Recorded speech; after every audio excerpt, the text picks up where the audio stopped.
নাহিদ রানা কতটা ভয়ঙ্কর হতে পারেন এই ছবিগুলো তার উত্তর। পেস, বাউন্স, আগ্রাসন, রানা যেন টাইগারদের কমপ্লিট প্যাকেজ। এই টাইগার তুর্কির ফাইফারে জ্যামাইকা টেস্টে ঘুরে দাঁড়ায় বাংলা, লিড পেয়ে টেস্টে জয়ের আশায় টাইগাররা। জ্যামাইকা টেস্টের তৃতীয় দিনের শুরুতেই উইকেটে দেখা পায় বাংলাদেশ।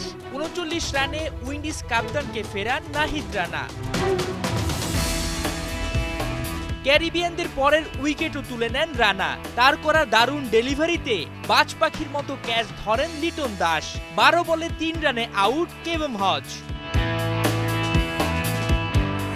রানার মতো উইকেট শিকারে ব্যস্ত হয়ে পড়েন তাসকিন আহমেদ, হাসান মাহমুদরা।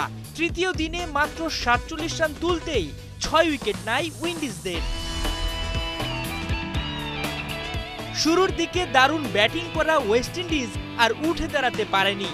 রানার প্রথম টেস্ট ফাইফারে মাত্র ১৪৬ রানে গুটিয়ে যায় তারা। ১৮ রানের লিড পায় বাংলাদেশ।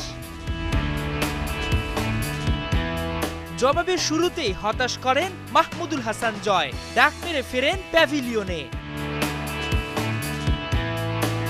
শুরুর ধাক্কা সামলে উঠতে আগ্রাসী টাইগাররা ২৮ রানে দীপু খেলেন ধরা। ১১ ওভারে বাংলাদেশের সংগ্রহ ২ উইকেটে ৫২। ব্যাট করতে নেমে সাদমানের সাথে ওয়ানডে মেজাজে মিরাজ। ২০ ওভারে ২ উইকেটে ১১০ রান নিয়ে চা বিরতিতে টাইগাররা। বিরতি থেকে ফিরে দ্রুত উইকেট হারায় বাংলা। ২৬ বলে ২৮ রান করে আউট হন সাদমান। সাদমানের পর মিরাজও বেশিক্ষণ টিকতে পারেননি। জোসেফের বলে ৪২ রানে থামেন টাইগার কাপ্তান। এরপর অন্যদের মতো আগ্রাসী ব্যাটিংয়ে যোগ দেন লিটন দাস, তবে ২৫-এর বেশি করতে পারেননি তিনি।